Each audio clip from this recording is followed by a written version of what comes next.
Waktu dan tempat dipersilakan. Bismillah. Apa tadi yang telah disampaikan oleh saudara kita Ustaz Idrus Ramli tentang bolehnya bid'ah hasanah, kita sepakat kembali kepada dalil kullu bid'atin dhalalah. Semua bid'ah adalah sesat. Sekarang untuk menjadikan kullu itu sebagai suatu yang amun makhsus, suatu umum tapi dikhususkan, maka butuh dalil. Kalau tidak ada dalil, maka hukum asal bahwasanya kullu adalah memberi faedah apa? Keumuman. Ini disepakati oleh para ahli usul. Kemudian beliau Al-Akh Idrus Ramli menyebutkan tentang dalil-dalil yang menunjukkan boleh dikhususkan.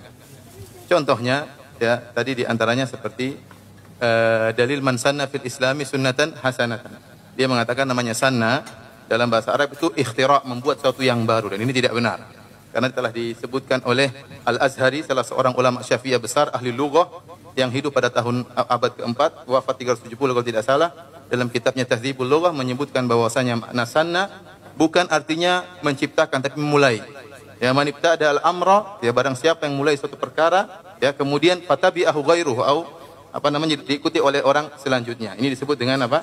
Sanna, ya. Oleh karenanya kalau kita lihat dari konteks hadis tersebut, kenapa Rasulullah SAW mengatakan barang siapa yang memulai man sanna fil Islam sunnah hasanah? Konteksnya jelas bahwasanya ada sahabat miskin, kemudian Rasulullah SAW ada orang di antara sahabat Ansor yang memberi sumbangan, sedekah. Sekarang saya tanya, sedekah itu bid'ah atau bukan? Sedekah bukan bid'ah. Tetapi dia yang mulai, akhirnya diikuti oleh para sahabat yang lain. Maka sana tidak ada dalam bahasa Arab, artinya harus ikhtira', harus apa namanya? Menciptakan. Ini tidak benar dalam bahasa Arab, dan saya sudah katakan, yang ini saya nukil dari perkataan Al-Azhari, ulama dari madhab Syafi'iyah, yang termasuk banyak orang para ahli lughah yang menukil dari Azhari tersebut. Ya. Kemudian ada pun dalil yang kedua, ya, ada Ibnu Mas'ud yang mengatakan, ma ra'al muslimuna hasanatan fahuwa indallahi hasanah. Apa yang dilihat oleh kaum muslimin adalah baik, maka dilihat oleh Allah juga baik. Kita kumpulkan riwayat ini. Ternyata pembicaraan Ibnu Mas'ud tentang pemilihan Abu Bakar sebagai khalifah.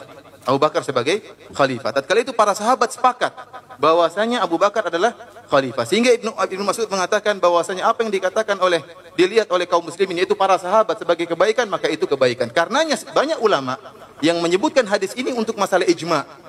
Ijma' ulama. Jika ulama semua sepakat, bukan sebagian orang berpendapat ini baik kemudian diikuti. Karena kalau kata Ibnu Hazm rahimahullah, kalau kita artikan muslimin di sini ba'dul muslimin, apa yang dilihat oleh sebagian muslimin itu baik, maka kita akan diperintahkan oleh Allah dengan dua yang kontradiktif.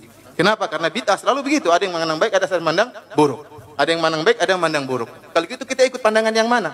Pandangan yang mengatakan misalnya ini baik atau ini buruk, susah. Oleh karenanya barang siapa yang menafsirkan muslim di situ alif lamnya adalah alif lam menunjukkan ba'dul muslimin, maka kata Ibnu Hazm dia telah menyatakan Allah memerintahkan kita kepada dua hal yang kontradiktif. Oleh karenanya al muslimu di situ artinya ijma', dan disebut oleh para ulama ini merupakan dalil ijma'. Oleh karenanya dua dalil ini tidak bisa mentaksis kullu bid'atin dhalalah, ya. Adapun ayat-ayat yang disebutkan semuanya kalau ada dalil mentaksis maka silakan tafadhal. Namun jika tidak ada dalil mentaksis maka kembali kepada keumuman. Adapun perkataan Idrus Ramli tentang perkataan nikmatul bid'atu hadhihi, bahwasanya Umar demikian makin tidak benar karena dipahami oleh Ibnu Hajar Al-Haytami, salah seorang besar madhab Syafi'i setelah zaman Imam Nawawi, dalam muhaqqiq madhab Syafi'i. Dia mengatakan bahwasanya perkataan Umar bin Khattab adalah bid'ah lughawiyah dalam kitabnya Fatwa. Habis.